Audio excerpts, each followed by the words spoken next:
These men are very weird and different, and I never want to date a man again. So somebody from my past had reached out to me and told me that he wanted to try again. He wanted to take me out on a date and see where things go. So I said okay, and I agreed to go because I'm not dating anybody, so why not? So he plans this date, and then we end up not going because something comes up on his end. He plans 2 more dates after that, and those 2 dates we still did not go because of him. So after the 3rd time, I was just like, we're not going on a date. Like, we're not doing any of that. You don't even have to worry about me because you're not about to keep playing with my time. So we stopped talking, and then like 2 weeks later, he hits me up and we start talking again as friends, just cordial. So we're talking as friends and everything's okay. And then randomly one day he calls me, and as soon as he answers, his first words were, "Man, how much for that shit?" So I'm just like, how much for what? This man was like, you know what the fuck I'm talking about. Excuse me? So I'm like, I know you're not talking about sex. And he's just like, yeah, name your price. How much? And I'm just so fucking appalled. Like, it literally had to sound like crickets on the phone because I just got silent. Like, I'm just thinking to myself, is he fucking serious? So I'm like, you gotta be joking. There's no way that you asking me something like that. So he's like, no, I'm not joking. I can help you if you help me. So just name your price. So I'm like, that's disgusting. Like, that's very weird of you to ever call my phone and ask me something like that. But yeah, that same day he got blocked because I don't even play like that. Like, never. I'll never play like that. Make what you will of the narration and everything. And, you know, I always say there's 2 sides to a story, right? And more often than not, our side is muted because, you know, well, believe all women or believe women, that hashtag. Yeah, our side is muted and shit. We don't know the whole story. Okay? I have to hear both sides of the story to make an accurate assessment, but I'll give an educated guess that sometime in the past, that she put him in the friend zone while she was riding the cock carousel. And that's the thing, okay?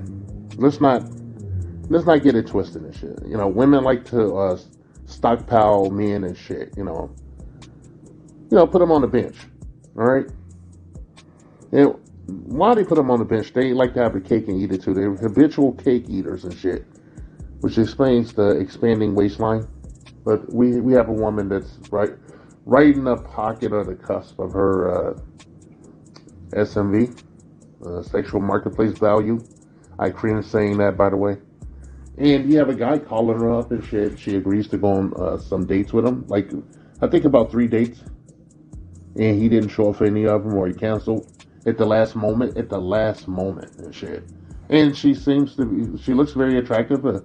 She looks fit. You know, sounds feminine. We don't know if she actually is. She got to look and everything, okay? And this guy has called up a beautiful black woman and, you know, set up 3 dates, you know, and flaked on all 3 of them and shit. And then he calls her up and he offers her money for her peace leave, okay? So, you know, use the educated guess and everything. Just plain common sense. This guy was putting her friend zone. Right? She did something shitty to this fucking guy. Probably cheated on him or something. Or whatever. You know, she did something fucked up. And I guess he thought about it. He felt a certain way. And he tapped into the petty side of his nature. And he reestablished contact with her for some reason. And he decided to just give her a gold digger test and shit. But she didn't have any respect for him anyway and shit. She didn't think he was a high value guy. I don't know what her morals are, you know? I don't know. I mean, we'd have to test her against an actual guy, certified high value guy, to see if she would actually put her peace leave on a block and shit, you know? But just the fact that he did that last part when he offered her money for sex was meant as a dig at her as a person and shit. I don't know if he would actually pay her. He might have just trolled her again. You know, All right?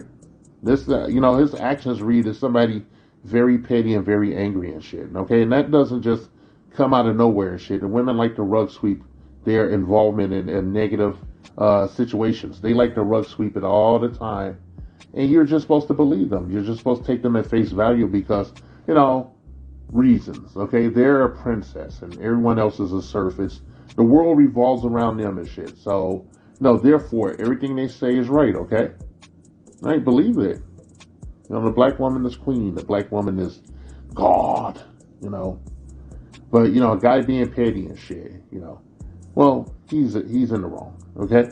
This reminds me of a video I made a while back where another guy had done something similar, but he invited a woman to go with him on a trip to the Dominican Republic, and they both flew out there as friends to a resort, and she was hanging out with him and shit. I don't know if she had been by herself, but she was hanging out with him, and he was picking up women. He was picking up women for rental women and shit who looked way better than her, and going off with them and taking her to clubs where other rental women or locals were in the know, and they were running up to him. He was having a time of his life with women that dwarfed her in SMV. Just made her feel like Ant-Man and shit. Compared to what they look like. She herself described the women as looking like supermodels on a whole nother level, all natural, all real hair. While she was who she was. Okay. And I posit that is the same situation here. This guy just was he just was trolling her and shit and whatnot. Because she had somehow offended him and whatnot. He just couldn't get it out of his head and shit. Not all of us are strong enough to, walk away, and just, maybe seek counseling or, just altogether let it go and just focus on something else until, the memory becomes until the memory of the person fades away. A lot of people aren't the same. We're all just really human beings. What can you say? Okay, I really can't call it, but I have to hear both halves of the story and shit. And then, she puts herself downstairs, this moral person and everything and shit. And I've seen her page on TikTok and a lot of videos. She complained about having to work for a living and having to pay a rent for a living and shit. What can you say, right? All right, young kings and shit. Let this be a lesson to you. Keep your head on a swivel. SYSBM equals save yourself, black man.